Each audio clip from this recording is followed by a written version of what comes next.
All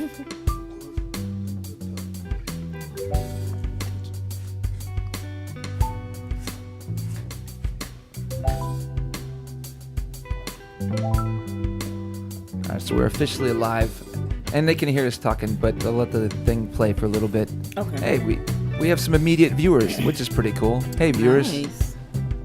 Sometimes I never know like how the thing, pushes itself out to everyone's phones and computers. Mm-hmm. It's like sometimes it just decides not to, so it's always exciting when it does. But You're not alone. all right. We're gonna bring the sound down, and we'll swap to the next view. Here we are. We are in the studio. I'm here with Deleta Hodges. Super excited to have her in studio. Welcome to Noah's Groovecast. This is a podcast that I'm doing kind of every Tuesday from 7 to 9 p.m. as it makes sense to do it. I don't know what else to say about it other than that. I don't think I have any kind of announcements. So I'll just say I'm really excited to have Deleta in the studio with me and excited to get to talk. This is the first time having comedy on, I don't think she's doing a comedy set, but just a comedian, and she's going to be doing some music as well. She's got a friend in here that's going to be playing some keys as well. And we're just going to be talking about, I think, stage performance, music, comedy, all that kind of stuff. And I think that's all I have to say. I usually have like different announcements about events coming up and whatnot. But maybe we can segue into, I have a question that I was going to ask about one of Deleta's events, but I'm going to ask it a little bit later. Okay. But let's just bring Deleta on. Why did it do that? No, stop. Okay. It just had its own mind. What's up, Deleta? How's it going? Going well. How are you doing, Noah? Pretty good. Thank you for joining me. Thank you for coming and doing this with me. Thank you for having me. And let's see. Well, let's start with like why don't you just tell a little bit about yourself? I know you primarily as a comedian, but I've seen you sort of running promotion for a stage play and kind of organizing all that stuff. Right. I know that you do music as well. I've heard some recordings that you've done. I've seen you perform at different venues from time to time, especially when I've been around Sensational Vibes in Eugene, or maybe that's even before it was called Sensational Vibes. So you're a multifaceted person, but could you just maybe tell us who you are, a little bit about how you would define yourself? Yes. Okay. So I am a comedian, musician, singer, actress. If I was to sum it all, I would like to be called a comedic entertainer because I like to sing and tell jokes, sometimes at the same time. So that's where I'm headed towards, that title of a comedic entertainer. Right now, I'm an entertainer, Yeah. I'm pushing the comedy more so than anything else. But I can't forget those other things that I have, those other gifts that I have. I want to use everything, that was given to me. And I've seen that live at your show at the Magical Memories events place where you put on a couple shows and you implemented a lot of music. You were definitely like a comedy show host. That's the role you were taking on. Right. But you implemented a lot of music yourself. I mean, you had musicians involved. You had singers that came as a part of that. But you yourself made that a part of how you were hosting. Yes. I don't think I've ever seen that before. I really don't. Maybe have you? I've never seen it. I don't think. But I heard that Cedric the Entertainer. That's how he got his name, the Entertainer, because he would dance. I think he would do other things. He wasn't really a comedian. I need to go back and watch some footage, but I've heard that's how he got his name, the Entertainer, because he did multiple things on stage. So yeah, Gotcha. I would love to do that. Yeah. Yeah. So maybe we can start talking about just a little bit about those shows, and I'll dig into it again a little bit later. But Okay. Just what was it like putting on these comedy shows on the local level and what you've been doing? What was that experience like for you?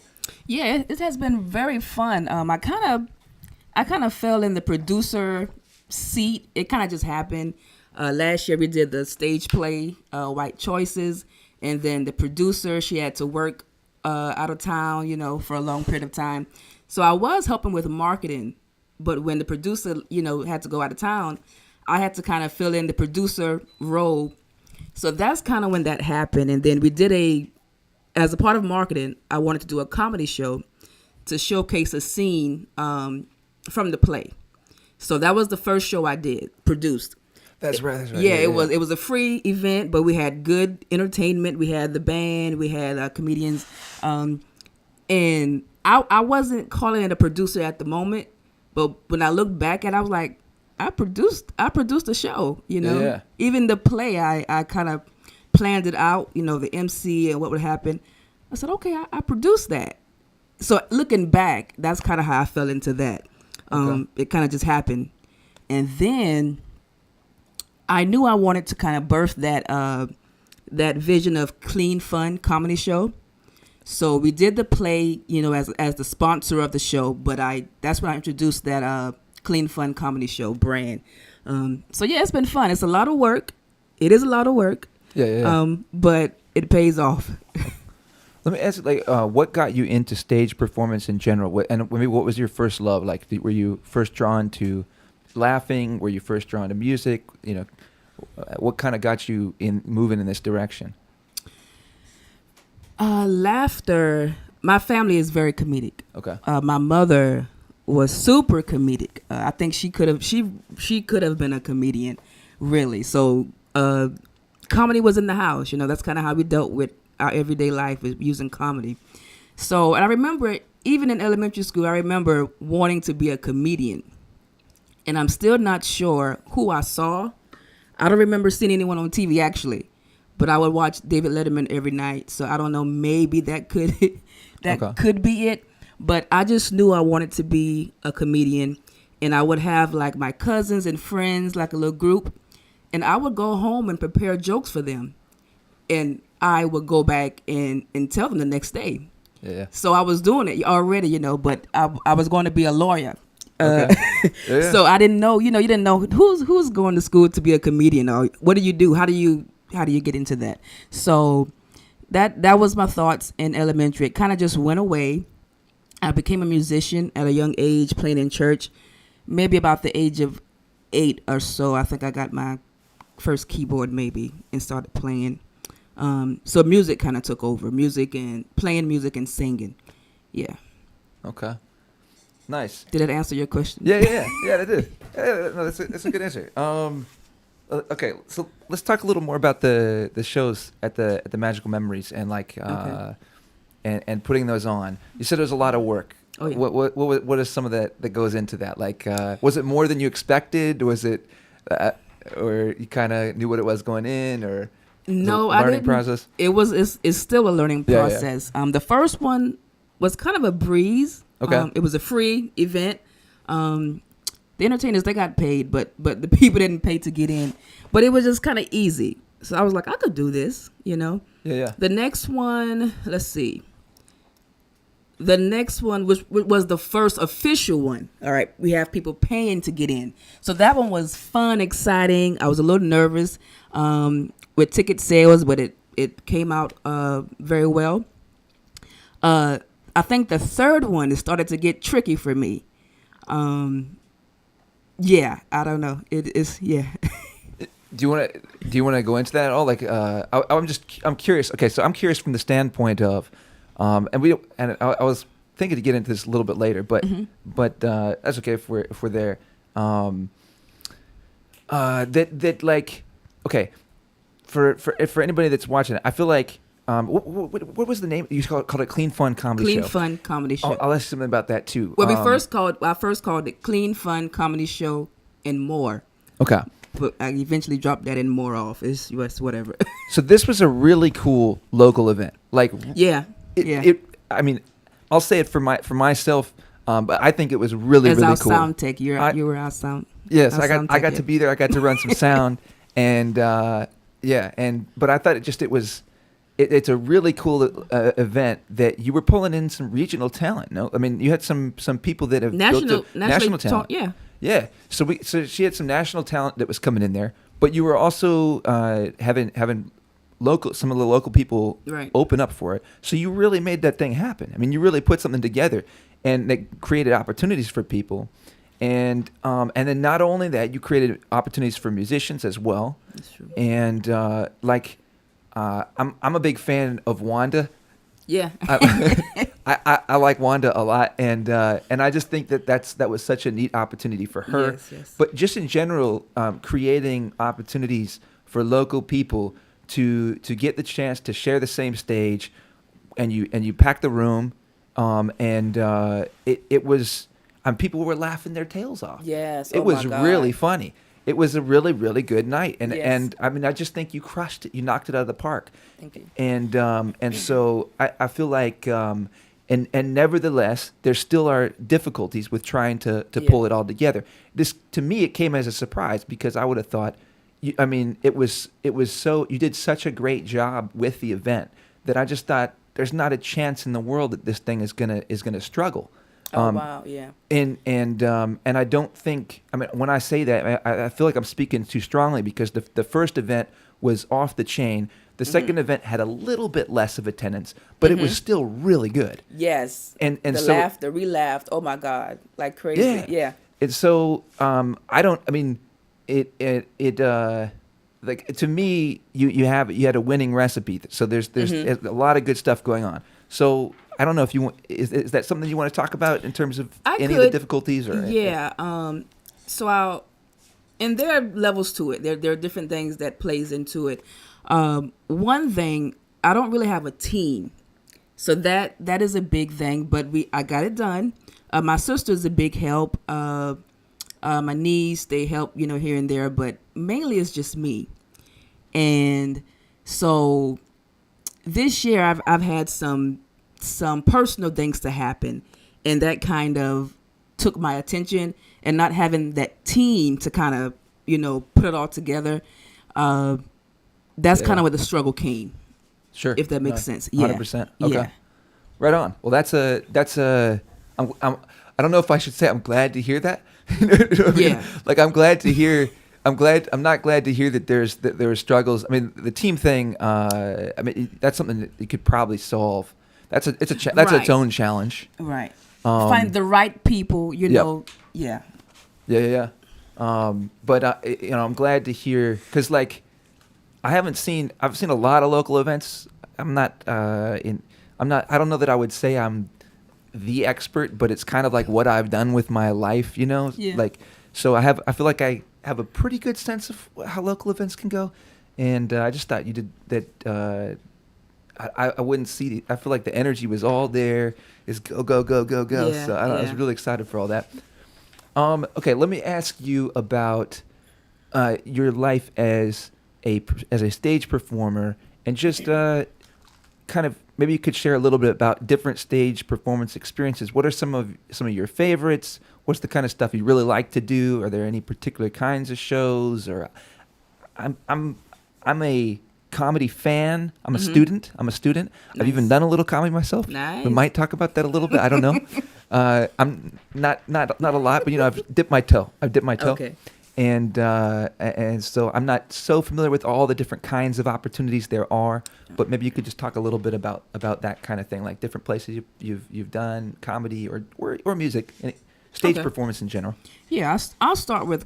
I was going to start with comedy, but I'll kind of bring in music, because I grew up in a Christian family, grew up in church as a young person, stayed in church a lot. Like, throughout the week, it was school and church. So because of that's how I learned to play. My mom would be in church meetings. So I was like, well, let me find something to do while I'm here.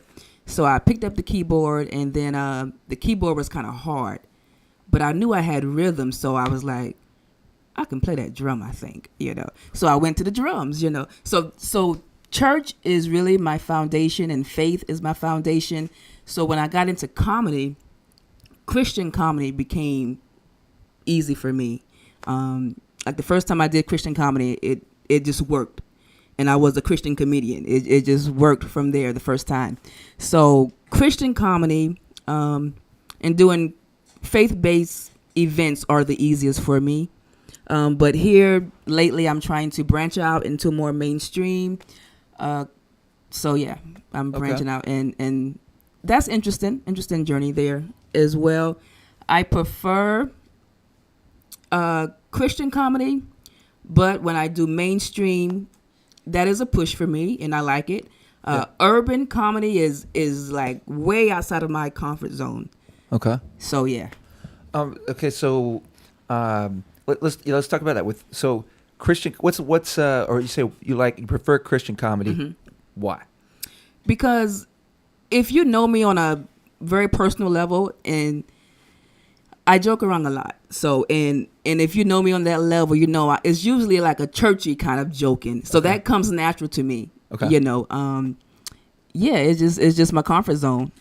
Okay. Yeah. So you put on the Clean Comedy Show, and is this kind of your effort in a way to go more? I don't know what word. More secular, or I don't know what word you mainstream probably would more be. Mainstream. Yeah. Is that kind of a push to take kind of what you're doing and what you've been doing over here and move and pull in a more mainstream audience? In a way, let's see. I didn't want it to be in a box, but I also wanted to keep my values. So to combine the two, I didn't only want church people in my shows. I wanted a variety of people, but I wanted to be comfortable and feel like I really supported my values as well. So is part of that a push to bring these values of yours that are kind of involved with the church? Is part of your motivation that you wanted to reach a more mainstream audience to help get these values out there? Yes, that too. To help people wake some people up and bring that over. Yeah, that too. I do see everything I do as ministry, so that is a thing as well. But also to show people that you can have a good time, you can have fun, and you don't have to do these crazy stuff. We don't have to curse the whole night to have fun, or we don't have to talk about crazy topics to have fun. We can have a good time, and it can be pure and clean. I love that, and I love that you somebody's got to do it. Right. Somebody's got to push it out there. It's like somebody's because otherwise it can I say the word it becomes degenerate. Mm-hmm. I mean, like just life in general. If we're not trying to uphold better values and overall just somebody's got to make that effort to try to push the more noble pursuits out there. And I love doing it through the comedy, and I feel like you don't see that very much in comedy. And even this is a thing too, it also the people that I've had on my shows, the comedians, some of them, the local talent, they're not clean comedians. Yep. So it pushed them to prepare clean, material. 100%. So it helped them to grow, 100%. Yeah. It was we'll say that it didn't end up being completely clean. Can I say that? Yeah. Yeah, that's really yeah. But it was, the effort was there, and that was the goal. It was that was what was supposed to happen. Yeah. But we're striving, just like your life. Yes. We're striving to get there. Yes. And not to say the other comedy, if it's not like squeaky clean, it's not is wrong or whatever. True. But yes. And I've been asked multiple times, even by some of the performers, because they have to have the songs approved by me, because there's a certain message I want to messages I want to get out. There's a certain vibe I want in the room. So they have to have the songs approved. The jokes, no, I just kind of tell them, don't do this or whatever. But, and I've been asked multiple times, well, why is it a clean show? Yeah. Why? And it just makes sense to me, because I'm a clean comedian. I mean, it just goes with who I am, Yeah. You can go to another show and you can do whatever. But if you want to be on the clean fun comedy show, you have to be clean. It's a nice attempt to be clean. It's a nice challenge too, and it was cool to see even like really experienced comedians kind of being put in that frame where they need to like some like your headliners, or even some of the opening acts that have been doing it for a while.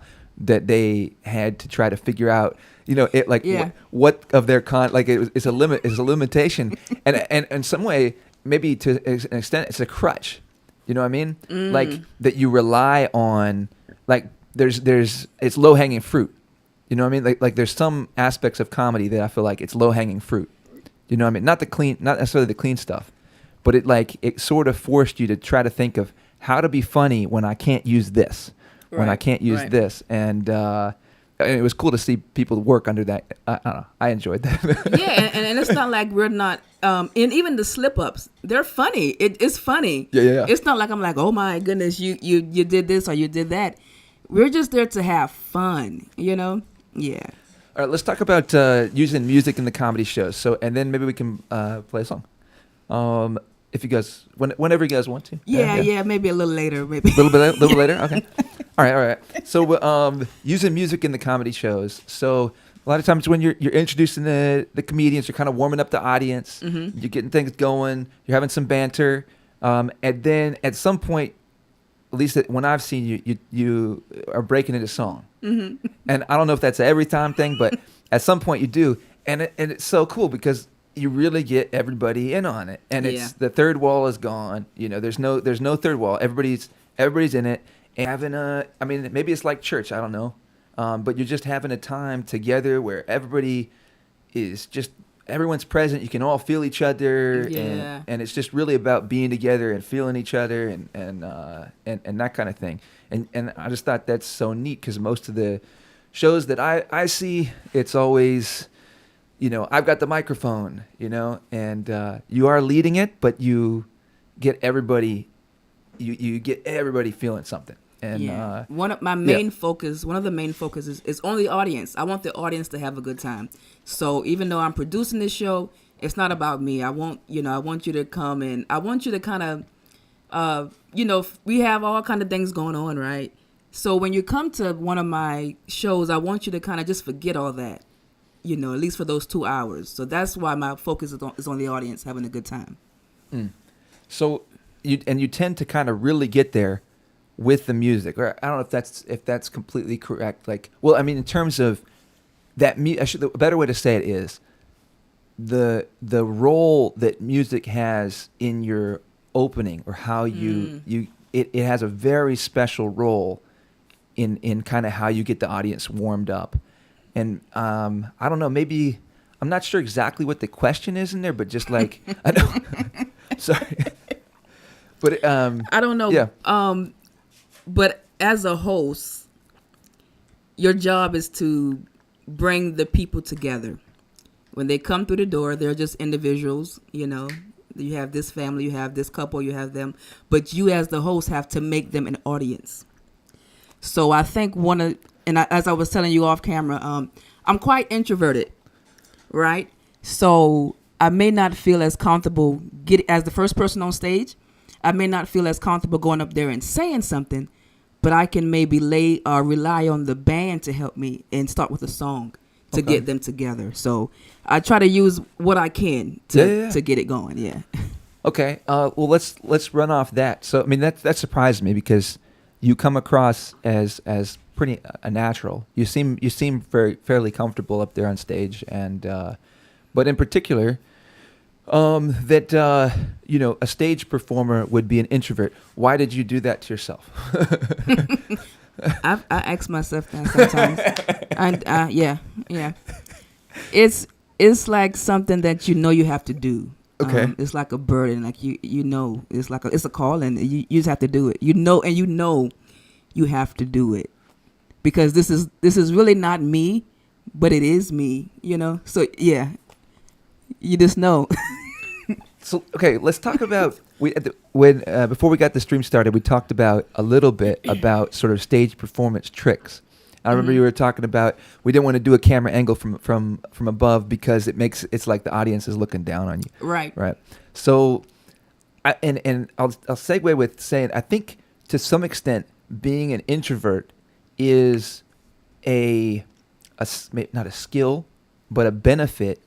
It puts you in a different position. That maybe it's like a superpower for being a stage performer, because I don't know. Maybe I'm just sort of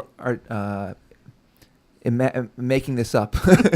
Or I'm just kind of trying to think about this right now. Yeah. It's because I feel the very same way. I'm an introvert, and somehow I got into stage performance, and I felt like I just had to. I don't know why, but I felt like I had to, and I was just drawn to it, and I just felt like I had to. And the weirdest thing is at the beginning, and I know that this is not an uncommon experience. It's not just me.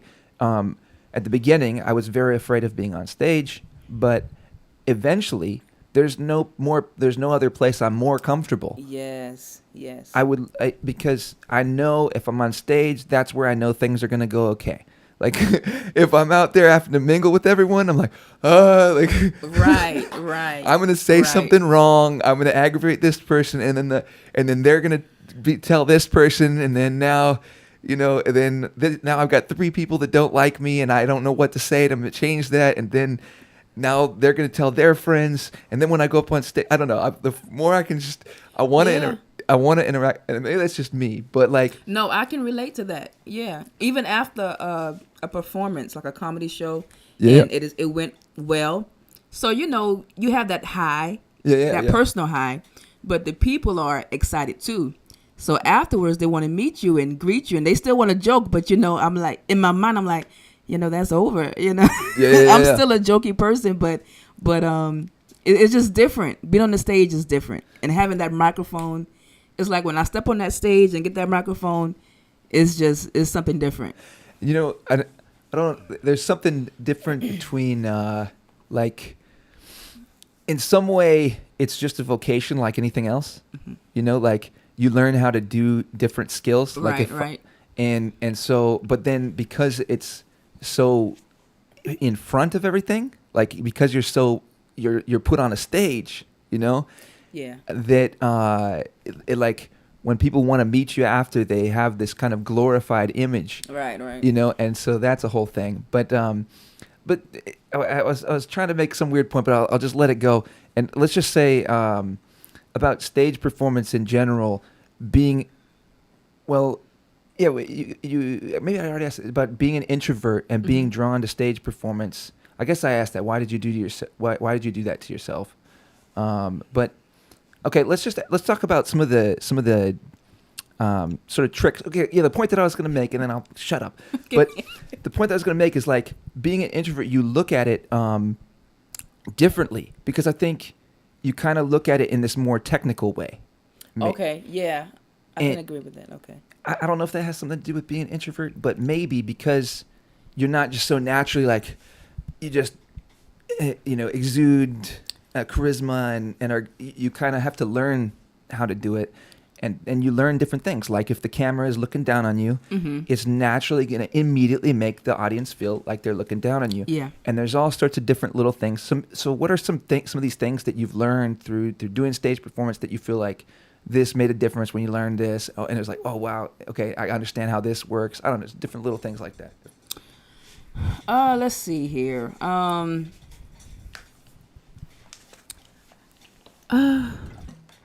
There is a comedian. He's a nationally touring comedian. We were actually going to have him for the next show. His name is Philly Plowden. And I met him very early in my career, comedy career. And he's the one that taught me a lot of the psychology of comedy. Okay. I'm trying to think. It's like it all just went blank. But I'm trying to think like, okay, even he taught me that, as a female comedian, you have to get the women on your side and do it early. Okay. Because if you don't have the women, you don't have the men, because mostly they're couples, in comedy shows.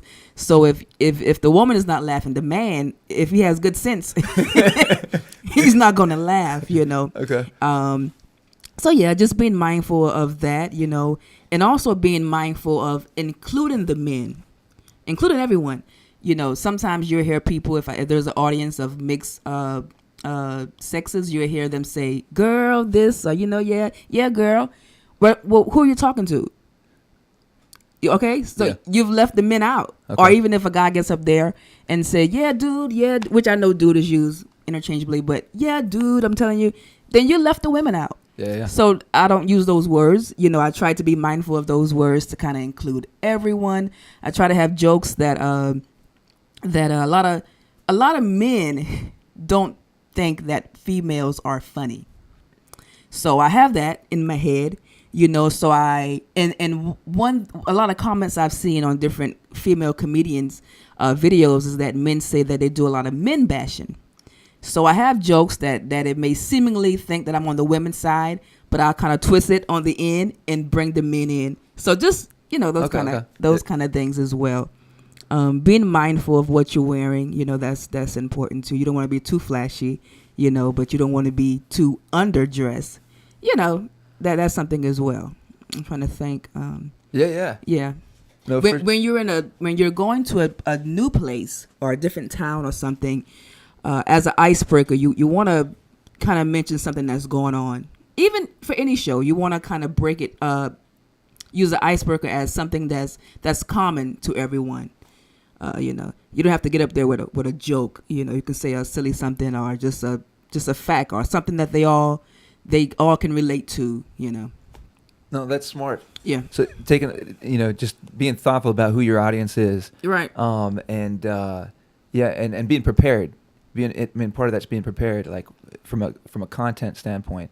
Forget about attire, like clothing. So I used to never, I never cared about style, but for me, I just thought you should just wear whatever you want. I don't know. It's just that you should wear whatever you're comfortable in, and who cares? Because that's the most important thing, is that you should feel comfortable. Mm-hmm. And everybody that cares, who cares? But then, after doing stage performance for a long time, it's like, no, you kind of need to be really, like, you really need to know what you're wearing. And right. I'm really particular about it. And like from venue to venue or anything, I'm very conscious of what I'm wearing, because I realized that before I say a word. Yes. Yes. And so I don't know if there's how did you learn that, or is there anything like you found the same thing? Are there any shows in particular that come to mind where you're like, oh, I wore the wrong thing, or I don't know, like. Or I should have worn a little bit more of this. No, I'm very cautious about that. Yeah. That's never an issue because I'm cautious of that. What I was going to say, I heard one female comedian said that she feels more received when she have on darker clothing, so you don't like, she doesn't want to wear like a light pink. It kind of makes you soft, maybe. Okay. Okay. Yeah. So she feels, better received by everyone, or I guess the men, with darker clothing on. Okay. So, yeah. That's interesting. Yeah. Yeah, like for me, a lot of times, like if I'm playing like at a backyard party or something, or like especially if there's a pool, then I feel like I can wear. I probably should wear flip flops. But then I should still wear a button down. Like if I can wear something casual, but still a button down. Oh yeah. Something that, and so then that kind of like lets people know, like, okay, he's casual. He kind of, it sets the cue for other people to understand, right? Right. And it lets them know of what they can expect, because you're like you're this person on the stage, and they're gonna look at what's this person wearing. Okay, what does that say about the kind of place we're in? And I don't know. I think there's that stuff's levels. So interesting. There's levels to it. I've heard that you should always, or maybe you should always be a step above the audience in your dressing. So if they whatever they have on, you need to be like a step.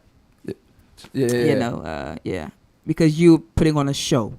So, but there's no like one way fits all. I feel That's true. Yeah, and it's also very much trial and error. Yeah. It's an interesting process. Clothes, I don't know. It's like, but it really does. It's so funny because as getting into music, you think it's all about the music, and you need to know. But then you realize there's all these other things. So much shoes, Yeah. Do you wear heels or do you not wear? I mean, you don't wear heels. I don't have to do it. But that's a thing too. Yeah. You go to this fancy event and you're more comfortable without the heels, but it's like, you just got to kind of fit in as well, So. Yep. Yeah.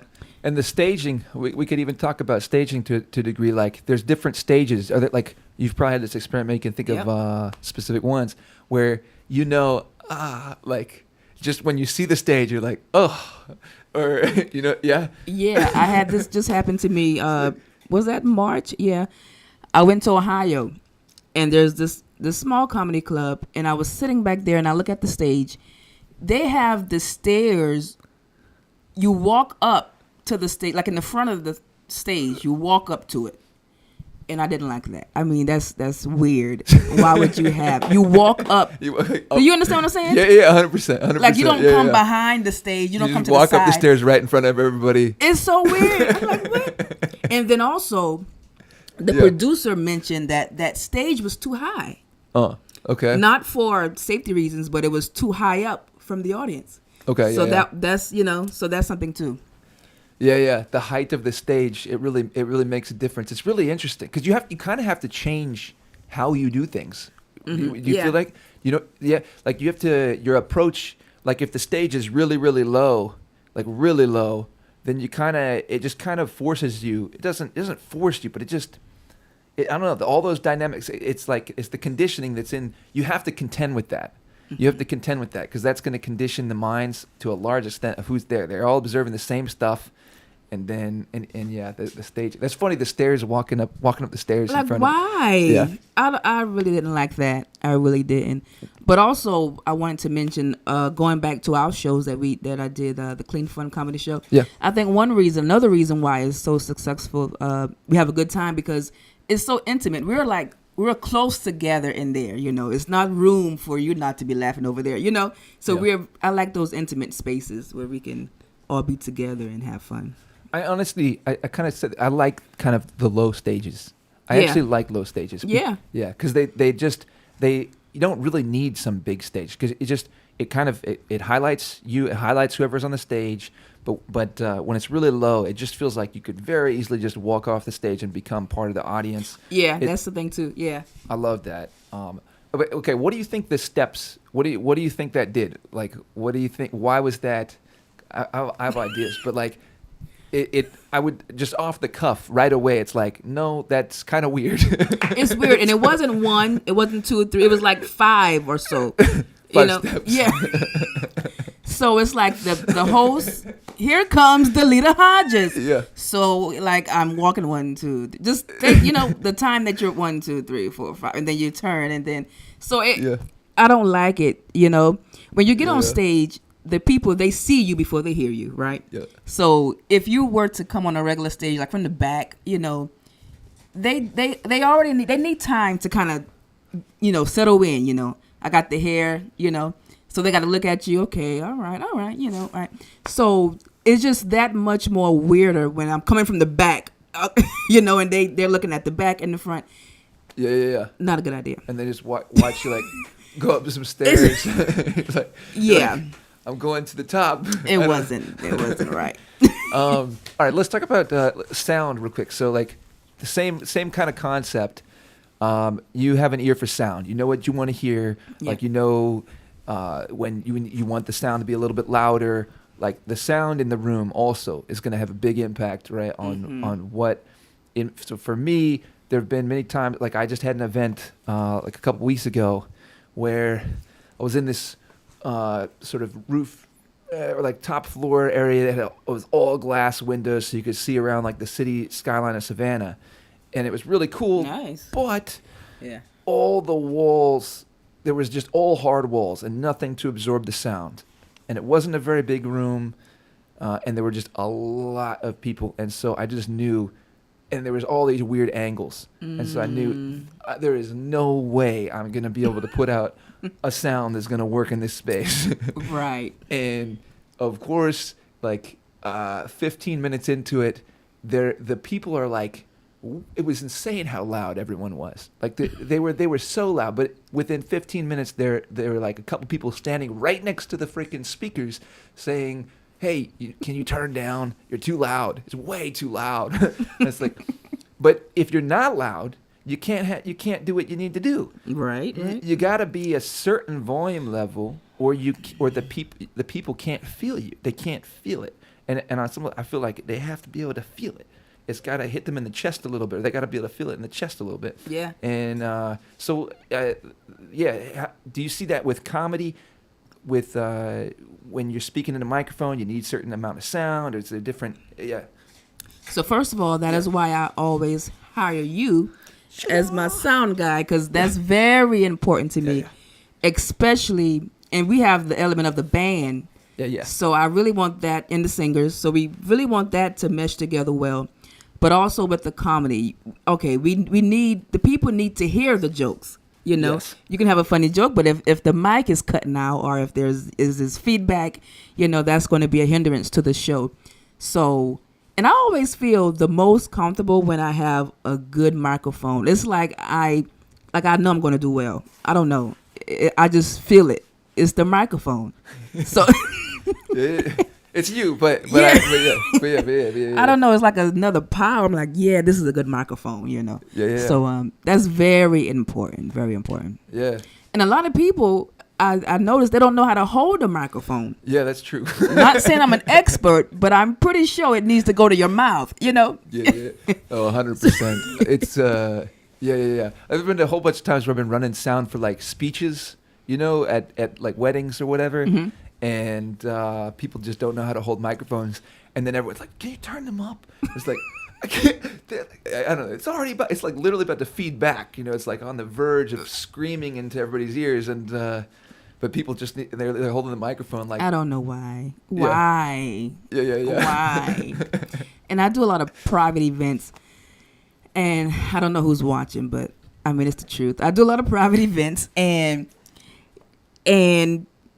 people, they're not sound technicians, so they have like a little, I don't know what you call it, like a Bluetooth little Sure. thingy, which some of those Bluetooth speakers are nice, but some are not. And so, yeah. Like So, a Bluetooth speaker, like Yeah, a Bluetooth like speaker a- for pushing the sound for your audio. For me to do Yeah. comedy, Yeah, just yeah. a little small hookup. And Yeah. those are the most challenging. It's rough. Yeah. Those are hard. Do you just ditch it? Sometimes, like you ever just ditch it? So I try, especially now, I try to figure out what they have beforehand. Yeah. Because I have a little something, at home I could bring, but Okay. but in some cases, you just have to do it. I try to Yeah. do the best with the sound that I can to tweak it a little bit, and then I'm very mindful of the way I hold the microphone when I'm performing. Yeah. So that helps sometimes. Sometimes some of the mics, they catch all the breathing. And if you're doing a comedy set, there's a lot of breathing. So sometimes I'll do the mic like this, in between certain phrases. So it's just a lot going on, Yeah. Yeah. Yeah. If the sound is weak, like what if you describe right away, if you're going from a Bluetooth speaker, I feel like I'm hearing a sound in my head. It's bad. That's like, yeah. It's just like how do you work with that? Because like It's hard. there's a wall. There's a new wall. It's like Exactly. yeah. But Yeah. I can do it because I've watched Okay. some videos of me, and I'm dissecting what I'm doing. Yeah. And like I said, like holding the mic like this Okay. sometimes, and I've watched the video. I'm like, look at all the stuff I'm doing in this video. Yeah. Like I'm monitoring how my voice is coming over. Yeah. I'm being present with the audience. It's a lot of things that go. My mind is like, Yeah. And so so you don't want to add another wall, like you said, another thing, but Yeah. you just have to go with it. Yeah, just any. That's why actually, this is why it's not fair. There's no harder time to be a musician or be a comedian or be like a performing stage performer than at the beginning. Like it's the hardest time because I mean, of course, at the very beginning, you're just learning your skills. Mm-hmm. But then there's like a phase where you're working in spaces that are just more difficult to work in. Like so when you have a beautiful, gorgeous stage with state-of-the-art sounds and an audience that's all paid $50 to come and be there, they already value it before they ever Yes. sat down. Yes. Then that's just a way easier condition to come It into. is. And that said, I don't want to do that yet. Because then you can still bomb. You can still. Yeah, but having an audience for comedy, having an audience that came ready to laugh, Yes. or even if they get ready while they're there, maybe the host make them extra ready. Yeah. That is important. I know some people would be like, well, if you're funny, you're to make us laugh. But no, Yeah. You need to be willing to laugh and ready to laugh. That's a thing. It is. The audience is. You guys make like it's such a thing. Like you're kind of work like with songs. For a long time, I thought I'm learning songs and I'm learning how to make music. Mm-hmm. But then eventually, I learned no, I'm just getting tools. I've got tools, and really, I'm learning how to read the audience, and I'm playing the audience. Yes. Everything I do now, like from sound, it's about what is going to make an impact on the audience. That's it. I try to enjoy myself. I want to be enjoying myself and having a good time for myself. If I'm not having fun, then the audience is probably not going to have fun. Like it's going to come through, right? So I need to have fun, but then I'm just listening to the audience, and if they are like this, then I do more of this. Right. If it's too loud or it's too high end or it's too whatever, I just try to find what works for them, what types of songs, and I'm just playing you guys. And so then your state, it makes a huge difference. Yes. It can be really hard, and then it can be so easy and so fun, and that's up to you guys. So I don't know. That's when you were talking, it reminded me of this book I read that helped me, because I still get anxious, I still get nervous, before shows, but it's better now. Just kind of shifting your mindset. But a few years ago, it was hard. So I read this book. I think it's called So You Think You're Funny. I think that's the name of it. Or if not, it's close to that. So You Think You're Funny. And that book really helped me, because it was like, it taught me that it's not about me, even though I am the one, telling the jokes or whatever. It's about the audience. And that really stuck to me. And it says that the audience more than likely wants you to win.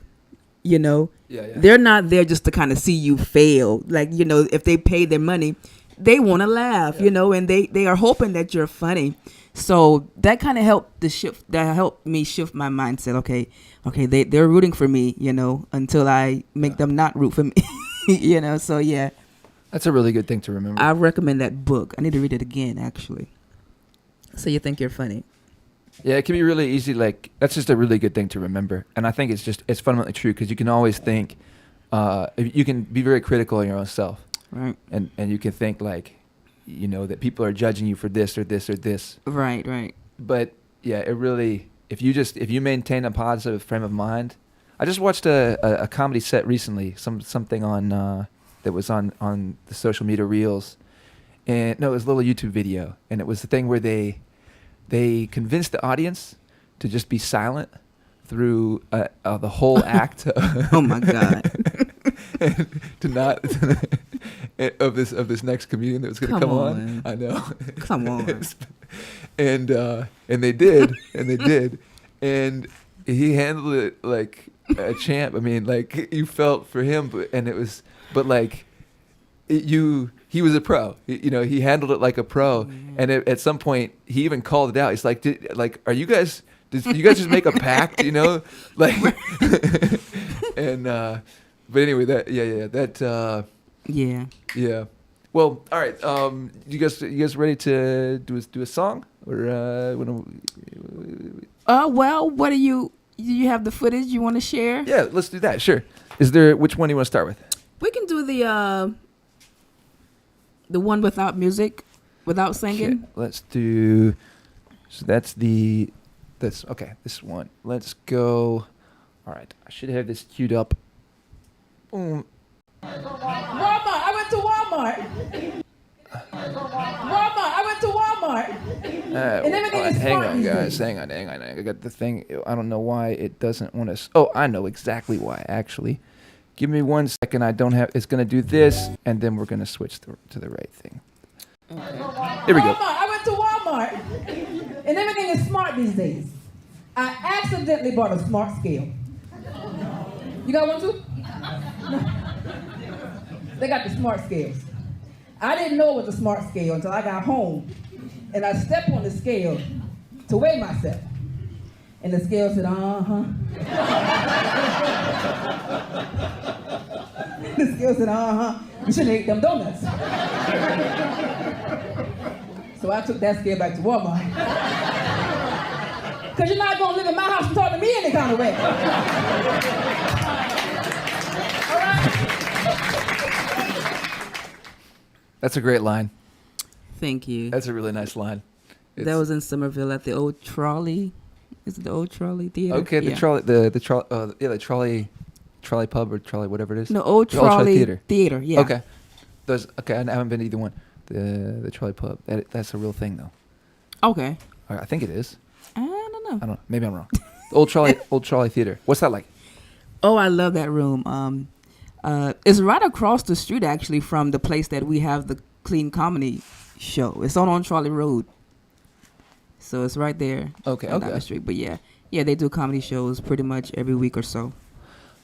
Okay, let's talk real quick about just local comedy and like what are some of your favorite venues? What do you think? That is about one. comedy? The old Trolley Theater is one. We don't really have many here, but I do a lot of private events. Okay. So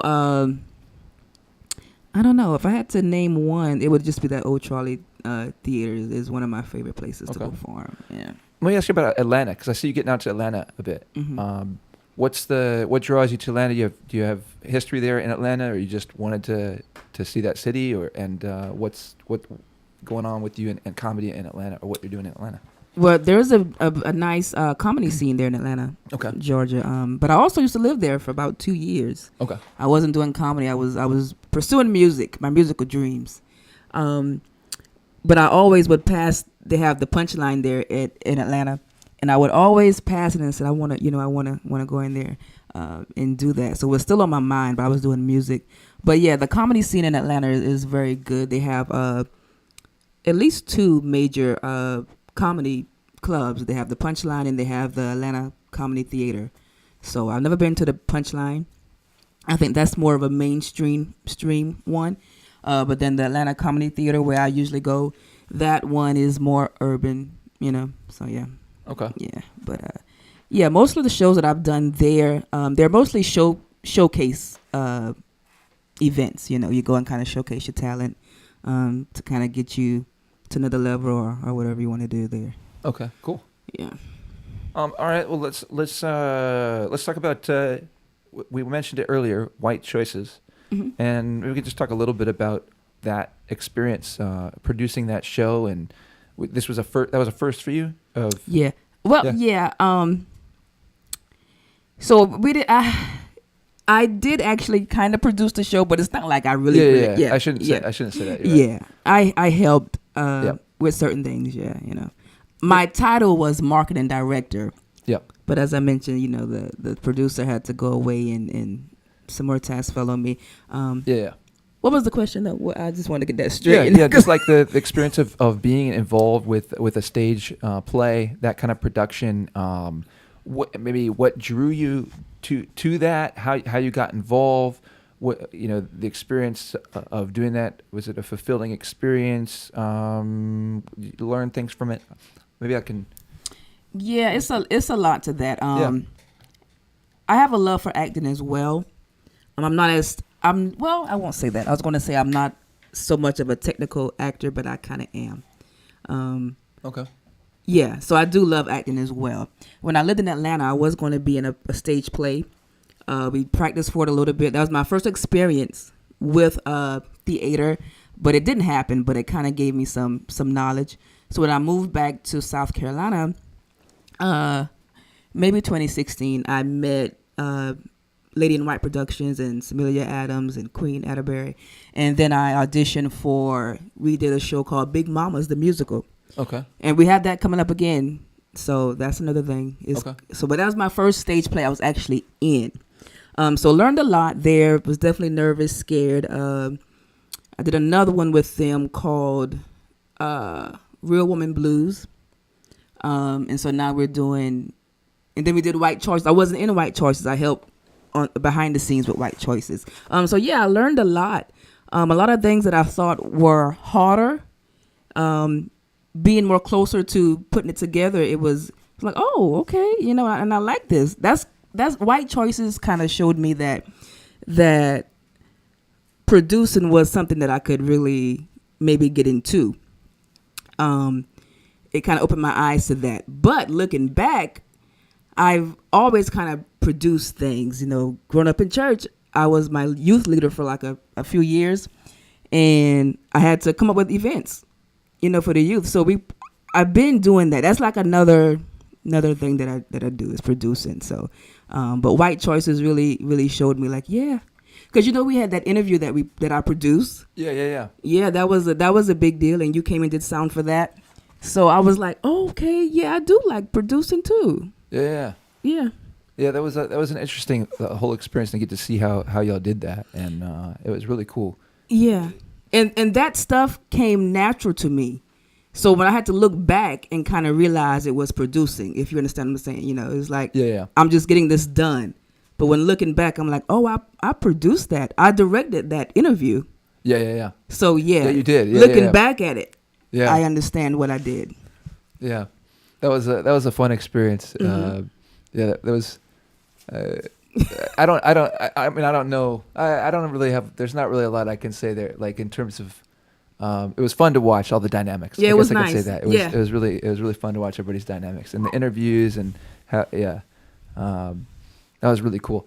The play itself was really cool, and that was another really cool local production. That a lot of local people pulling together, putting their time in, right, and putting something on that I thought everybody did a really good job. Mm-hmm. I thought it was really good. I thought I haven't been to a local stage performance before, but for me, I was impressed. It surprised me with how good everyone performed, mm-hmm. and sort of the genuineness and the motivation. Everyone seemed very right. excited to be part of it, and I really enjoyed it. What about you? Maybe you can tell a little bit about that. And so even that's how I met, the band Eugene. Yeah. So we kind of become a family doing that.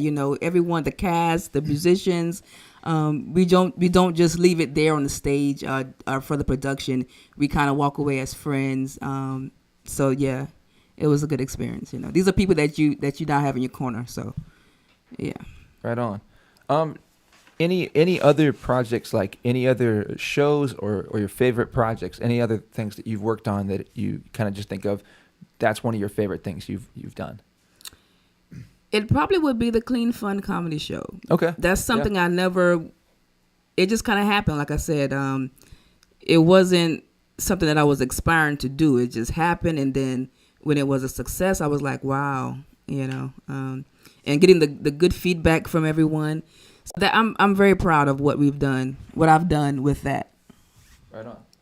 All right, let's ask what let's see. I'll ask this question: is there a method or pattern to how you write jokes?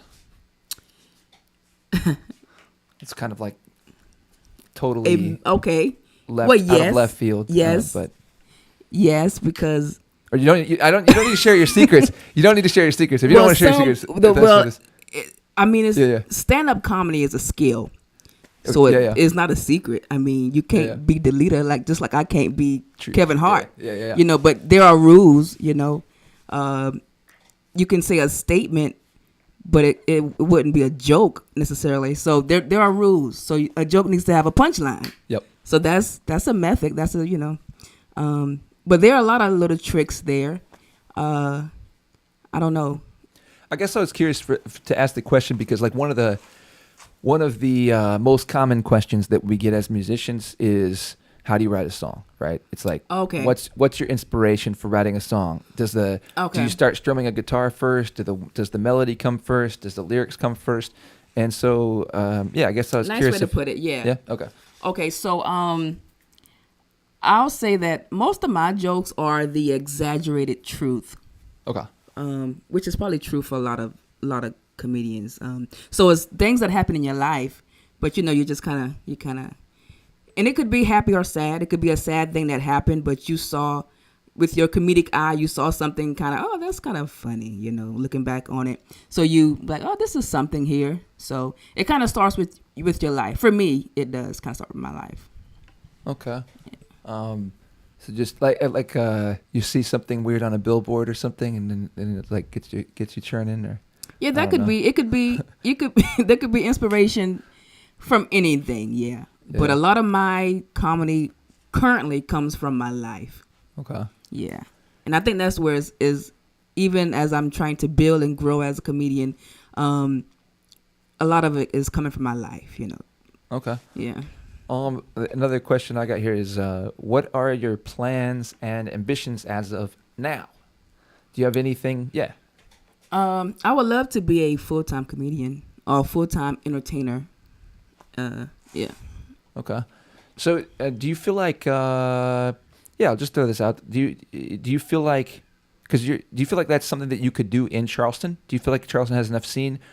Do you feel like Charleston's a good place to kind of get your roots, get things, kind of get, I don't know, hone your skills, and then you're looking to shift somewhere else, or what? Yeah. I don't know. Charleston may not be the best place for comedy. But if I was to live anywhere, you don't want to just stay in that place. Unless you're in Yeah. New York, they have comedy like probably 24 hours. I don't know. That's true. But outside of that, if I was in, even if I was in New York, I still would want to come to the South and try my jokes Yeah. out there, So wherever you are, you don't want to just stay in that one spot. Yeah. You want to test it out. For sure. So, yeah, that is true for me too. But I think my roots would be, I think it would be still in the South, I think. But I don't know what's Okay. going to, yeah, I don't know. That's cool.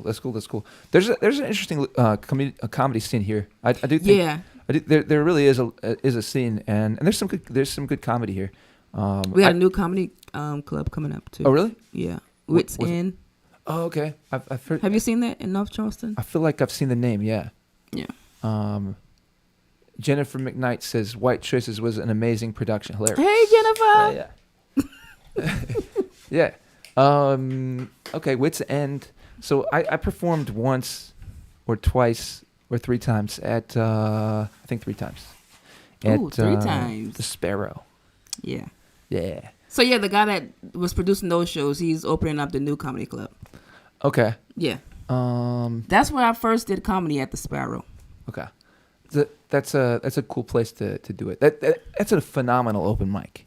Oh yeah, yeah. That's I lived in LA for a while. Oh really? I didn't know that. Yeah. I lived in LA for like 4 years, something like that. And that's how I got kind of doing music, because I just started going to all the open mics. And Nice. and then some of the open mics would do comedy, and there were in particular a few that were like almost all comedy. And I remember, it's funny, I don't like when I first got there, I got to this one open mic at this place called the Library. And I was like, oh man, I'm in LA. And this time, so, okay, you didn't know I was in LA. So a little bit of my story, was, I don't know, long story short, at one point in time, I worked a full-time job at the Tennessee Lottery for a year. And that was kind of like the culmination of, I don't know, trying to fit into society, and then finally did that. And I didn't really fit into society. I didn't really want to do this stuff. But I was like, okay, fine, I'll get a job. And I got this job. And I worked all sorts of different jobs. But like I worked for Walmart doing oil changes. I did all these different kinds of things. Wow. But then I kind of like got a real job, right? And I worked for the Tennessee Lottery in a cubicle. And then I just couldn't do it. I saw the people walking from their cars to the office in the morning, and I was like, man, if I'm doing that for 30 more years, then I'm gonna be like struggling to get from my car to the office, And I was just like, Yes. I can't. I don't, that's not me. I can't do that. There's no way I can't do that. And then there was all this drama in the office. So I said, long story short, and then I get sidelined. But so I went out and taught kite surfing in the Outer Banks, and then I drove out in L.A. and just lived in my car and started doing music. Wow. Yeah. Wow. And then somebody there ended up letting me stay in their old carriage house garage, and let me turn that into a studio completely for free. Nice. And then and so then I was just plugged into the open mic scenes there. So when I first got there, I'm in my Honda CR-V, and like I'm in LA, man, and this is right, and it's like I just thought, this is crazy. I'm really here in LA. This is the big city, Mm-hmm. I go to this place called the library. I'm like, man, this is real LA comedy, man. And I go there, and at the time I was like, sort of like, wow, but I didn't realize that most of them sucked. What? Most of them sucked. Most of them weren't very good, But at the time I was like, oh my gosh, look at this. They're real. And then eventually you get perspective on what the library actually is. Mm-hmm. And so I don't know. The scene, the LA scene, it's an interesting scene. But in all the time that I was out there, I didn't see an open mic that was run as well as this one here in Charleston is. Yeah. I think this it's really cool. I think sometimes for comedians or creative people in cities and like in smaller cities, if you haven't got out to like some of these other cities, I just always feel like that's some of the value that I can try to spread is some of you guys have really nice resources right where you are, and like really cool opportunities right where you are, and you don't really know it so I just think that that open mic is a really cool open mic. Nice. Yeah. So that was the first place that you ever performed was the Sparrow. But that was the only place I knew that was doing comedy. Yeah. So there's kind of just the Sparrow and then Tin Roof. Yeah. Right, at this point, is there anywhere else? I produced I started a room, a clean. It's called Try Clean Comedy open mic. We're kind of on hiatus at the moment, trying to get the right days together. But we will do it on Sunday evenings. In West Ashley at a Jamaican restaurant. Yeah. So yeah. Oh, is what Jamaican restaurant? Taste of the Islands. Taste of the Island. Okay. Yeah. Yeah, I think another one. What's another one? That's the only one I know in West Ashley. Well, yeah, I think it is. We're a big fan of that. The one in North Charleston. Caribbean Delight. That's one. Is that what it is? I don't want to be name dropping and yeah. not getting paid for it. Okay, fair enough. No, I'm joking. But there's some good Jamaican restaurants. Yeah. There's a good Jamaican. Yeah, but there are some other open mics that are coming around as well. Yeah. There's some other ones as well. Okay. Okay. Have you bombed? Have you ever bombed? What is bombing? And I don't know. Okay. Is it where people don't laugh, or is it where your jokes suck? I can tell you. Or are those the same thing? I bombed. I got kicked out. I got kicked out. What? On my third time doing comedy. I got kicked out. I think you talked about that. It was offensive, right? Yeah, they thought it was offensive. Yeah. Okay, so I've never gotten booed. I've never gotten kicked out. Yeah. But there are some silent moments, sometimes, and that's rough. Yeah. That's rough. But there's a lot of things that some places. Well, I've heard you should never blame the audience. That is a rule of thought. But sometimes you have to blame the audience, and then sometimes you have to blame the room. Sometimes you have to blame the producer. There's a lot of things. Yeah. So, in a lot of private shows that I do, I noticed that you have those round tables, right? Okay, if you have round tables, people are sitting all around the table. Okay, so somebody isn't going to be looking directly at me, So in those situations, I don't like. Sometimes those rooms can be very hard. I try to tell the producer to make sure that they are sitting, facing the performance area. So, but I've had moments where I'm like, what's wrong with y'all? Because I told these same jokes like my last show, and they were like falling out the seats. And y'all are like, So you have to kind of know what's going on. Like, you have to know that it could be you. Like, I don't feel jokey all the time, but I still have to. If someone's paid me to come tell jokes, I have to go tell jokes. So it could be you having a bad day, or it could just be this is not right for comedy, or this is weird. So I've had a lot of situations. So I think that's a fantastic thing for like any like people that are wanting to get into performance is that, because it's like how do you process feedback is kind of a way I think about that, and it's like that's one of the hardest things in the world to do, is to understand when it's you and when it's somebody else, but you got to know, and because you got to be able to assess those things correctly, and so. Yeah, what's that experience like for you, and how do you do that? Because if you get to the point where you're like, if you always try to blame, the audience, and it's you're just gonna you're never going to get anywhere. You're just going to bomb over and over again, or you're always going to run into that wall. But yeah, so how do you, and then when you need to hold other people accountable, like sometimes there's people in positions that like they've been doing it for a long time, right? And you're like, because they've been doing it a long time, the natural thing to think is they know what they're doing. All right. But sometimes they don't, or sometimes it's tricky. It's tricky. Yeah. So so as a comedian, you get the feedback.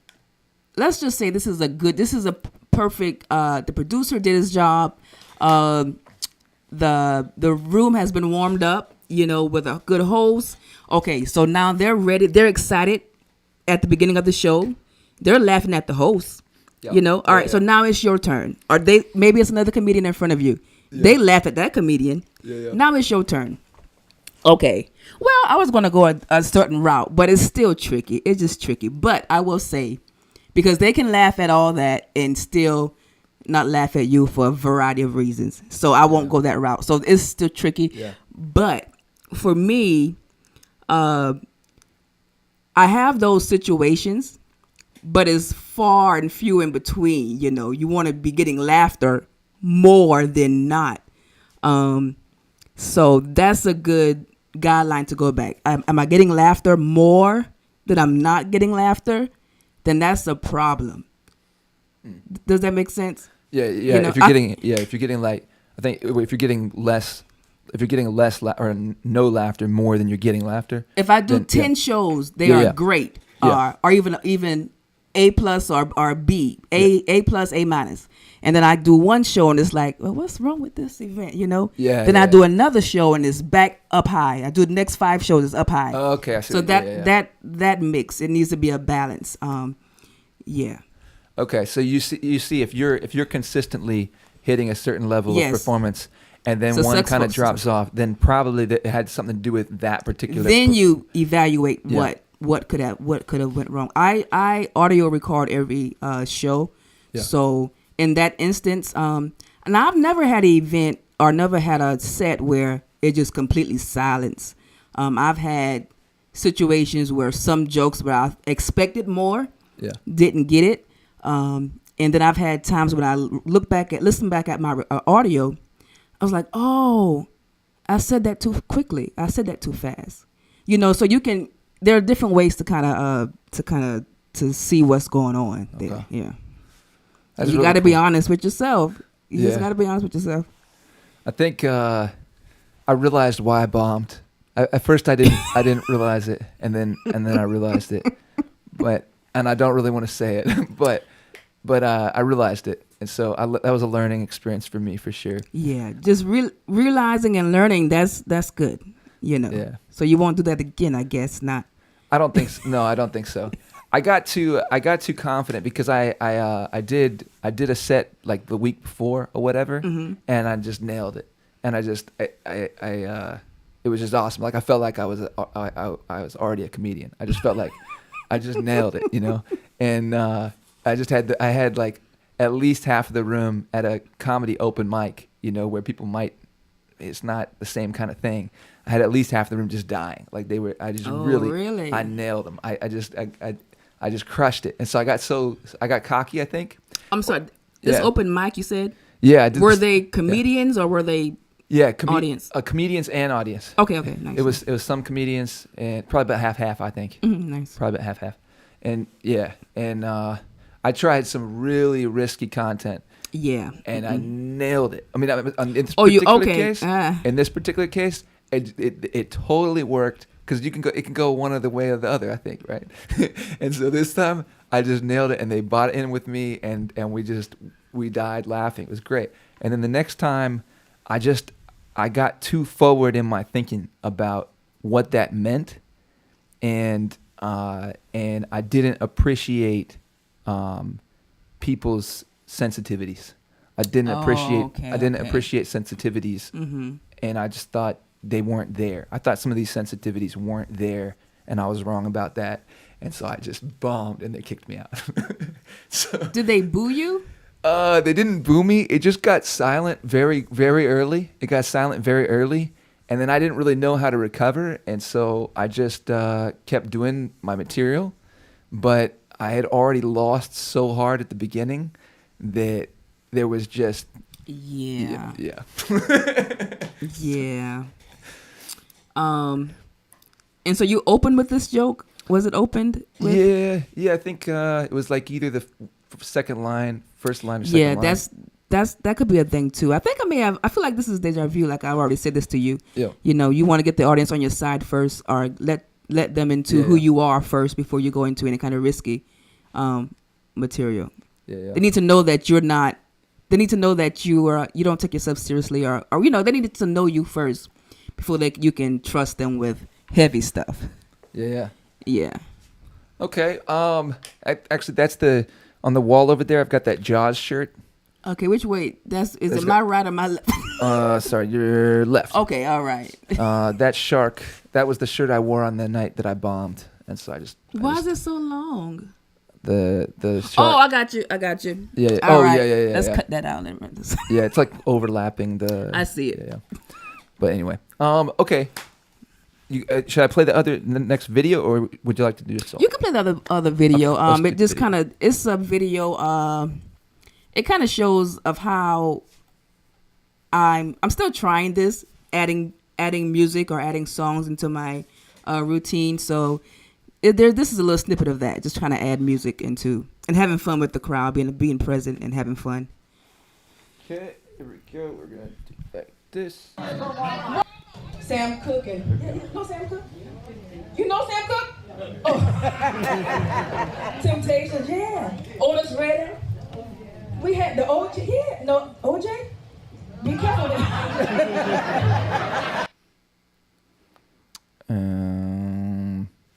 Did it? That's not the whole clip, right? No, it's not. Don't know why. I only have 15 seconds of it. Oh well, I'm sorry, you guys. What the? Wait. Well, you can go to my Hold YouTube on. channel. Okay. Yeah. I'll just pull up on the YouTube. Yeah. Well, I was telling the people out there they can Okay. go to my YouTube channel and look at my stuff, get me some more views. Here, you guys, I'm gonna here. How could you guys want to close with the song? Is that what we're trying to do? Is close with the song? Is that? Yeah, I think so. Okay. Yeah. Let me get this. I've got the YouTube here. I can just pull up on YouTube and I'll be able to show everyone this video. Okay. Just give me a second, you guys. And I'm curious as to who we have here. You can definitely say something to me here in the chat. Yeah, everybody that's there. We do have. I can see we got a number of different live viewers. So if you want to say anything Or have any to questions? Deleta, yeah, or you have any questions? Easy questions. Sorry, I might. are my questions too? I'm really heady. I'm sorry. No, they're good. They're good. I'm like very technical mindset. I don't know. Sorry. Mm-hmm. Yeah, if you guys have any questions, anything in particular, you can drop those in the chat, and we can see those all here, and I can put those on the screen for you so you can see them. And I'm gonna try to pull up this video here. I downloaded the video earlier, and I should have checked to make sure it downloaded the whole thing, because apparently it only downloaded 15 seconds.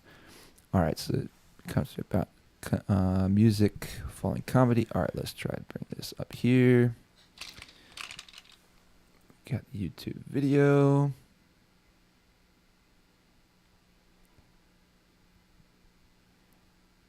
Sam. All right, and then let's see if we can get this up here. All right, here we go. Sam Cooke. Yeah, you know Sam Cooke? You know Sam Cooke? Oh. Temptations, yeah. Otis Redding. We had the OJ. Yeah, no OJ. Be careful.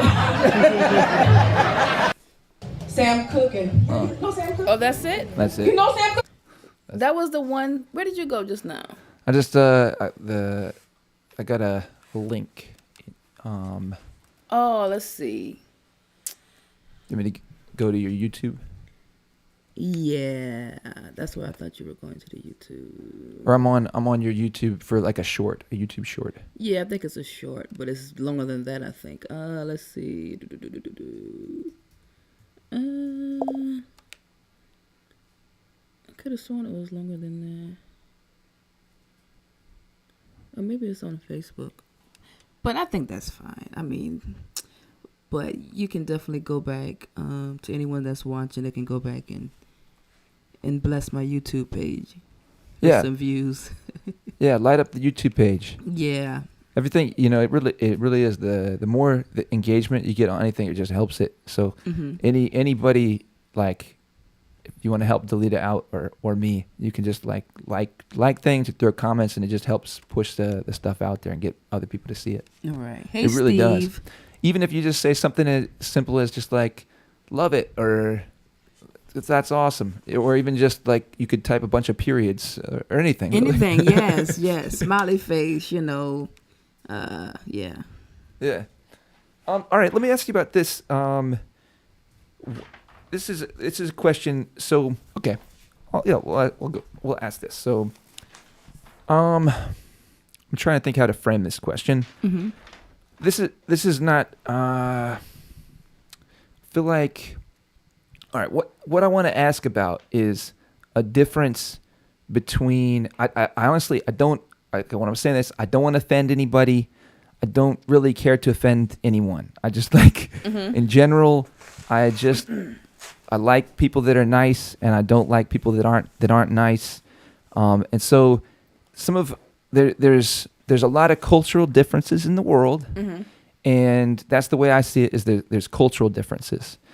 So when I say black comedy, I'm thinking culture, right? And so what I'm interested in asking about is differences that you see in particularly black comedy as compared to other cultural forms of comedy, and to what extent do you feel like that's the domain that you operate in, or I'm just curious to see, like, so when I ran shows, or when I ran the music for your shows, a lot of the comedy or a lot of the comedians would focus in on what I feel like are cultural things. And so I'm just curious if there's anything in particular that you feel separates that, and that maybe you can help, tell people, give some people some insight into that. Yeah. Let's see. I'll try to attack. I'll just say what I feel. As what I was thinking as you were talking. Okay. I don't think they can see me. Can they see me? Yeah. Let me put that back on. Yeah. So let's see. So I think it's okay. I'll say that I think it's okay because we all different, and we all have different experiences. So, what I think is funny, and we know comedy is subjective. We already know that. But for me, saying earlier, I like to do Christian comedy, and that's my comfort zone. All right. So the things that I say in that environment, they are very much relatable to a Christian audience. Okay. People who are Christians, people who are grew up in a Christian or black Christian church, or even just a Christian church. Doesn't have to be black. So that Christian comedy is catered towards them. All right. So if you go to you said black room, in which my room is probably considered black, I guess. We have more black than we have whites that come to my show. But we do have both. So, I mean, that's okay because also that audience, that I was serving in my room, I think that audience is not really served in the comedy scene here in Charleston. So the separations, I think it's okay. There are times to come together, but then there are times to be you, to be uniquely you, you know? Okay. Yeah. I don't, so for me, I think it's really interesting. Like, I don't see any problem with separation of cultures. Like, I feel like that's how I grew up. Like I feel like the United States in general is a melting pot. Right. I think that's one of the things that makes the U.S. so cool is that we have cultures from literally everywhere. And I truly feel like the majority of people are really open-minded towards that stuff. Mm-hmm. Like the majority of people are really open to all different kinds of cultures. Not everyone is, and I know I've run into some people that I feel like are like that.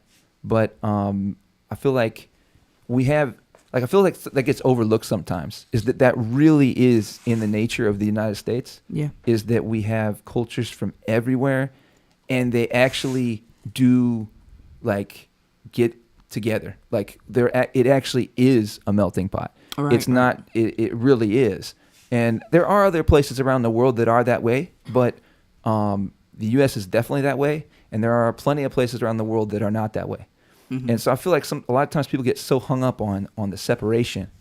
But at the same time, it's like, I know when I was growing up, I had, like, actually the best way that I always think about it is like, I played on a pickup basketball court. I played a ton of pickup basketball when I was growing up. Mm-hmm. And in college, I played a ton of pickup basketball. And on the pickup What is that? Pickup? Pickup basketball. What is that? Just like you play basketball with random people. Okay. And so there was like a gym that had like four We call different it street courts. ball. Yeah, street ball. Street ball. So there was like a gym that had like 4 different courts at the college I was at, and people just separated themselves by race. You would have one court that typically would have Indians, and you'd have one court that typically had Chinese, and then you would have one court that would typically have black. Wow. And then you would have one court that had everyone. Oh, really? One court that had everyone, and that was the best court. Wow. That was the best court. That was the best court because that's where all the best players wanted to go. We all wanted to play together. We didn't care. We wanted to play with whoever's the best, and we just wanted to be together. And that was the best court. It was so awesome. Yeah. But it still was always really interesting to me that people naturally just separated themselves, and you see that throughout any city in the U.S. I think comfort is something that goes as a factor. You're just more comfortable, Even if I don't consider myself to be, I don't know if we can say that word, but the R word. But I would feel more comfortable with people that look like me. Yeah, it's comfort, and it's comfort. and it's culture, because there's so many things that that you just naturally understand on a deeper level. Right. And natural ways that you've learned how to communicate that just make it so much easier. And so I'm not trying to make some like point about like that separation is not okay, because I feel like that's something that I feel like everyone should probably understand is it is okay. Yeah, it is okay. To a certain extent, also go back to comedy. Yeah, I believe the best comedians are able to relate to a wide range of people. That last show that we had, the Clean Comedy Show, do you remember the comedian Sean Jones? Yes. And I mentioned this to him. I feel like his material just reached the whole entire room, and even people that wasn't there, I feel like they could have enjoyed that.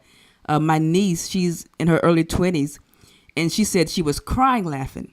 Yeah. I had a friend that was there. He may be in his 50s, I think. He's Jamaican, like a strong Jamaican. He was crying laughing. We had some church folk up in the front, different ages, church folk. They were crazy, laughing. Yeah. So it's like we had white, we had black, and they all enjoyed that. So that's a goal of mine, to be relatable to a wide range. I have my comfort, but I want to be relatable to a wide range of people. Okay, for sure. I was just interested in like I've just curious about like what the difference is, like I don't know, just like trying to understand the comedy specifically, I guess. It's what you relate to. You laugh at something because you relate to it. So if I'm telling a joke and you're in the audience, right? And this joke may be, it can only be from my experience. My 35-year-old black female experience thus far. And it may not be funny to you because you can't relate. No, I get it. And relatability is a big deal in comedy. So I hope that kind of. No, I think I hear you. Yeah. Okay. It's a I don't know. It's a tough subject because for cultures just in general. But I don't know how else. I guess what I would say is I don't know how else to talk about things, and I just think overall the best thing that we can all do is just talk about things, and because I think fundamentally like we're like everyone from all cultures. We're all just people, and like any way we can try to understand each other more, Right. I think that's just better. And so there's like it's like just in any way, the more that we can just talk and try to understand about different ways we see the world. Yeah, everywhere I go in the world, I feel like I don't know. I just feel that way. So it's that's just part of like what I want to try to understand is and help give people more awareness of. I don't really know. I don't know how else to like. I don't necessarily know how the best ways to frame questions. Sometimes I just don't frame things the right way, and I apologize if I do that. But I just feel like there's got to be like everyone that's working in areas like what you're working in, where you're intensely thinking about how how communication is impacted and how you relate to different people and how messages are transmitted. I feel like all of us that are working on stuff like that, we have maybe different ways that we can actually try to give insight or just help give people more understanding. And so I feel like the more that people, because the more people that have true understanding, the more everyone is. We can move towards a utopia. I don't really like that word, but I feel like the more that we all understand each other, the more we can actually move the world in a really, really good direction. Oh, that's good. Yeah. And so I think I really like trying to think about it from the angle of comedy, because comedy is so deeply like you get in. Like you really got to know your stuff. You really got to, to understand or deliver. Like some jokes can be very complex, and you really need to know a lot to understand the joke. And so I feel like comedians and people that are working in this arena, we understand things or think about things pretty deeply. And so I feel like there may be not a lot of other people that are as equipped to try to help, create bridges. And so I don't. And I'm just one random dude that doesn't have much. I don't have much. Like my area of control in the world is like kind of like this. Yeah. So it is what it is. But I just feel like the more, if there's anything I can say to help try to spur conversations or thinking or just anything that tries to move things in a positive direction. I don't even know the right questions to ask. But anyway, that's why I asked the question. Okay. Yeah. So. Yeah. Yeah, that was good. That's some good stuff to kind of chew on. But I just want to leave with saying that it's not a bad. It doesn't have to be looked at as a bad thing. The separation in comedy, because you do have those comedians that are able to reach everyone, and I say everyone. I use that word lightly. Like Kevin Hart, his audience is full of a lot of different races, different backgrounds. Dave Chappelle, so they have reached those levels. And maybe that may, we all have different callings. So maybe that's their journey to do that on that level, so. Okay. Yeah, it's a lot of different things you can see there. I see that. Yeah. Okay. We have a question here from Jermaine and Jennifer. Those are my friends. Deleta is the best. You want to read that? I don't want to toot my own horn. Deleta is the best clean comic that I've heard. When are you coming back to Dreamers for Monday Night Comedy? Have you been to Dreamers before? I haven't, no. Is it in Monk's Corner? It's a restaurant. They do comedy there. The host was Keith D. You know Keith D? Okay. Well, he hosted one of our White Choices. He was the MC one night. Okay. Then so yeah. But he's retired now. But anyway, that is another nice room that we do comedy. I don't know. I should be hearing back.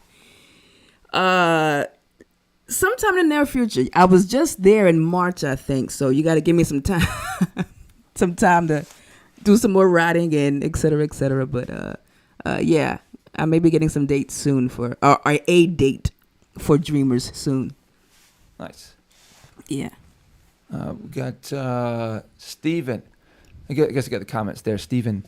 Yes, Steven Carney. Yes, he's trying comedy. He came to a few of my open mics and he performed. I've actually, I don't know if you want me to tell this or not, Stephen, but I've actually helped coach Stephen a little bit. Awesome. So yeah, we all have to be able to laugh at ourselves. That's what he said. Yeah. I agree. And he says, Deleta is inspiring. So glad to have met her to start my journey in comedy. Thank you, Stephen. Nice meeting you. Yeah, he's a good dude. All right. Well, we do you think are we ready for a little bit of music? A little bit of music. Yeah, my musician is patiently waiting. He has our waited very time patiently. up? How much time do we have? We got about 15 minutes. So we're not going to sing for 15 minutes, all right? We got one little thing we're working on. And it's a Christian song. These are some words I wrote a few years ago. Are you familiar with praise and worship? Yeah. Yeah, praise and worship. So sometimes I'm called to do praise and worship at different churches. And I went to this one church, and they were not, kind of like when you bomb in comedy. Yeah. It was like a bomb. It was like a praise and worship bomb. Oh, man. And that is so weird, because if you believe in God, you should just be worshiping. Yeah, it's weird. Yeah. But it was like a praise and worship bomb. Okay. So I came home, and it affected me. And I was like, what in the world just happened? So I began to write these words to the song we were going to do. But also I wanted to mention about the comedy we said about bombing.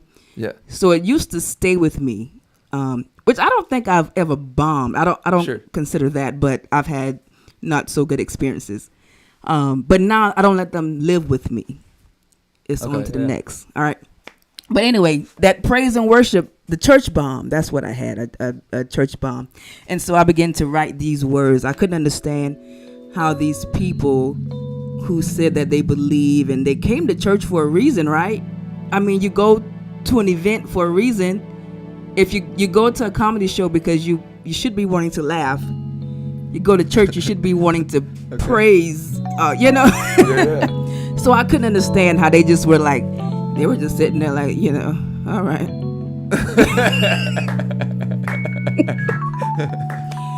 So I began to write these. I began to sing these words. Let me get some water. All right. Do re mi fa sol la ti do. Okay, y'all. This is something we're working on. Is the microphone good? Yeah. So all mistakes, take it for love. Oh, I need to look in this camera. All right. Just keep on playing, young man. My musician didn't want to be on video, but his name is the one and only Michael Elmore.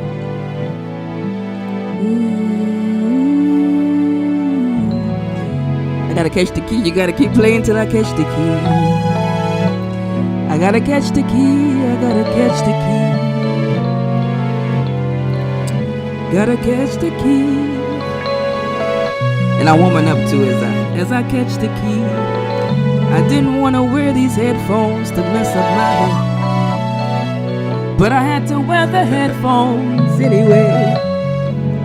Had to wear the headphones anyway. Is the sound good, y'all? Speak to me. Testing 1, 2, 3, 1, 2, 3. Mic check 1, 2, 3, 1, 2, 3, 1, 2, 3, 1, 2, 3. I'm getting a little bit of feedback.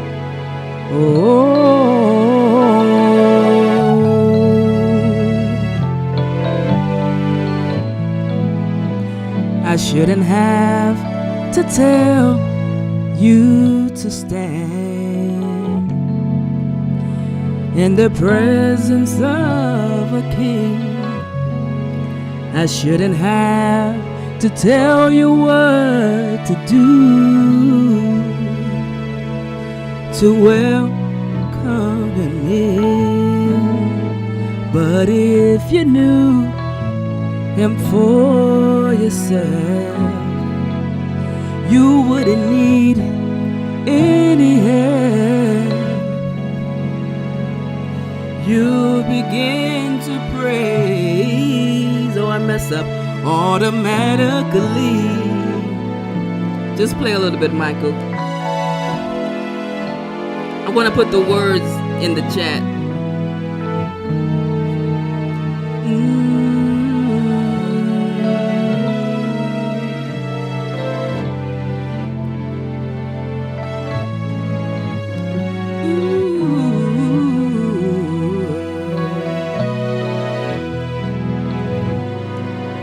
Let's try it again.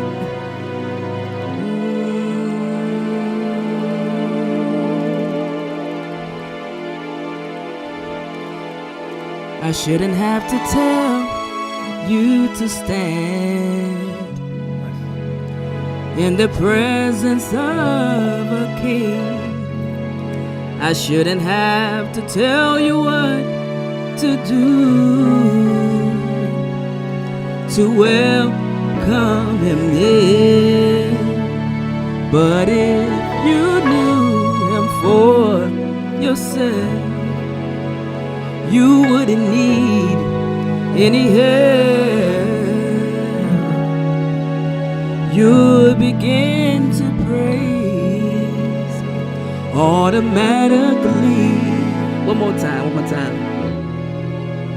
I shouldn't have to tell you to stand when you're in the presence of a king. I shouldn't have to tell you what to do to welcome him in. But if you knew him for yourself, you wouldn't need any help. But you begin to praise automatically. Automatically.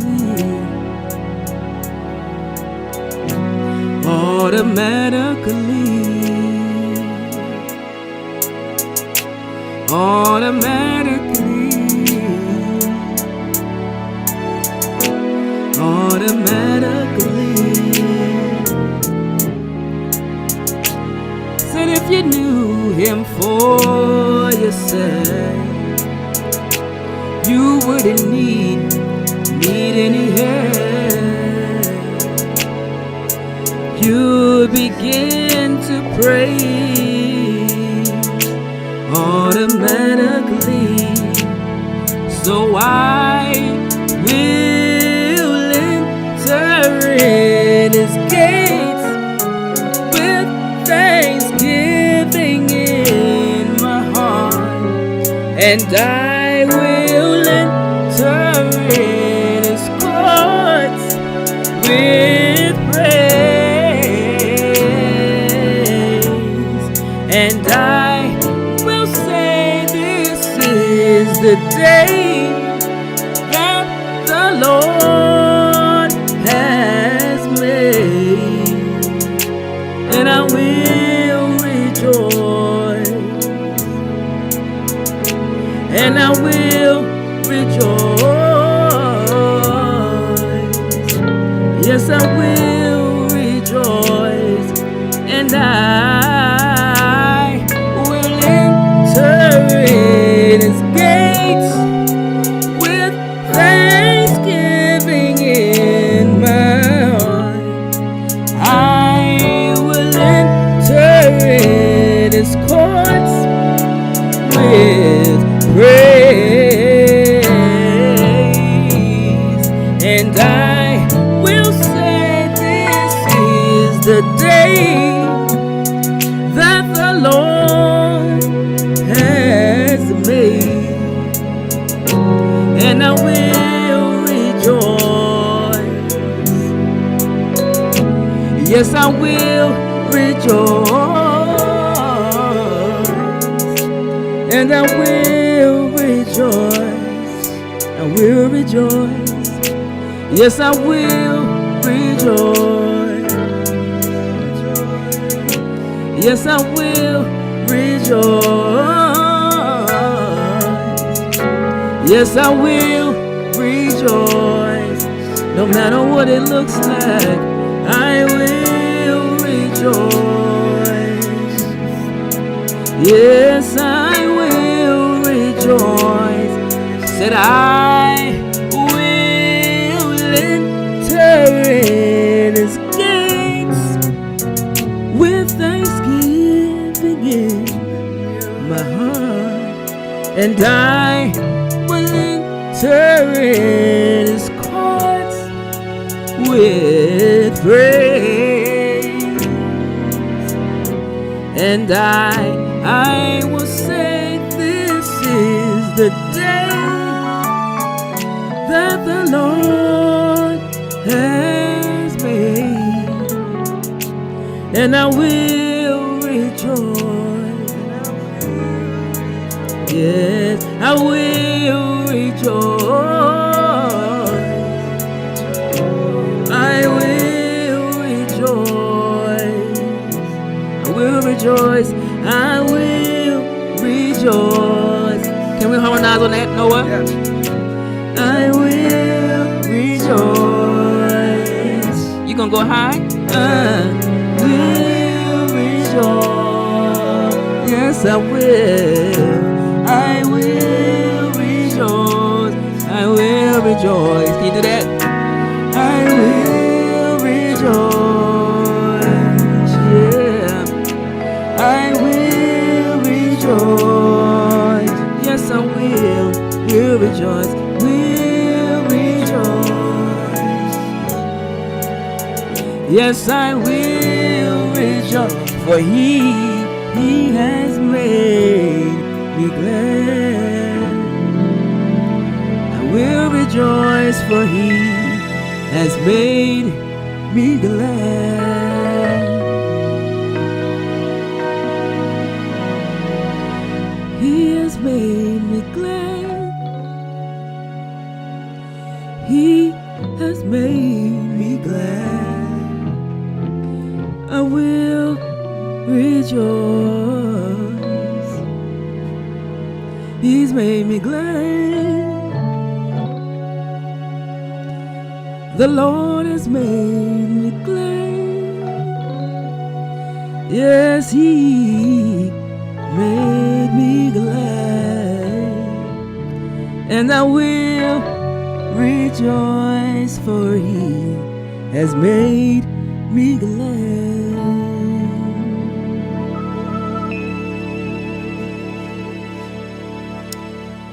Amen. That was beautiful. Thank you. Hey, shout out to everybody out there. Thank you guys for hanging out with us and watching tonight. Thank you, Deleta, for coming and being part of this. Thank you, Mike. Thank you, Charles. That's my nephew who's asleep back there. Yeah. He got a little nap. Thank you guys again, everybody out there. Okay, before we go, do you have anything upcoming that you want to tell people about, or send people to go to certain places on the web or anything like that? Yes, I will be starring in the stage play Big Mama's the Musical. Opening night is May 23rd. No, maybe May 24th. But yeah, just stay tuned. I'm going to be in the musical Big Mama's the Musical. I think it's May 24th. I feel bad for not having the exact date. But we have multiple nights. But I would really enjoy if you come to the opening night, May 24th. And my niece just joined. Hey, Charlize. Charlize. Do you know my niece? I don't think I do. Yeah. All right. Let me get the right date right quick. Hold on. Just, I can't leave it on that note. Yeah. Okay. Let's see. And this is a Lady in White production. So the same company that produced White Choices. Jennifer, you enjoyed White Choices. Let's see what this says here. Big Mama's the Musical is going to be in West Ashley at the Pearl Theater. In West Ashley,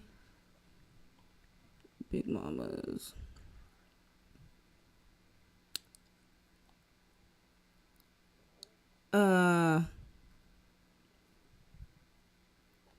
Yeah. Just follow me, okay? But I believe it's May 24th is opening night. We have a variety of shows running for Piccolo Spoleto. Yeah. Piccolo Spoleto.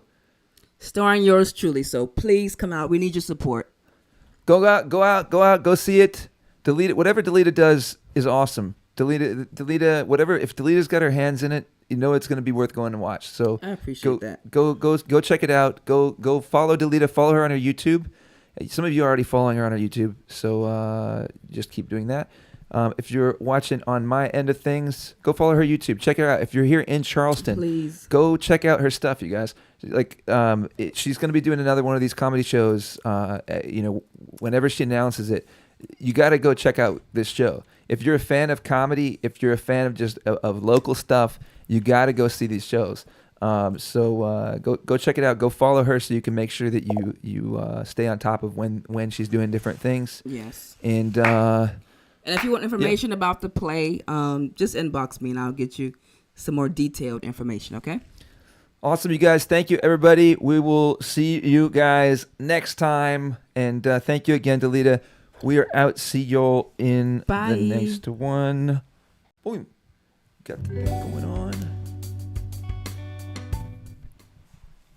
And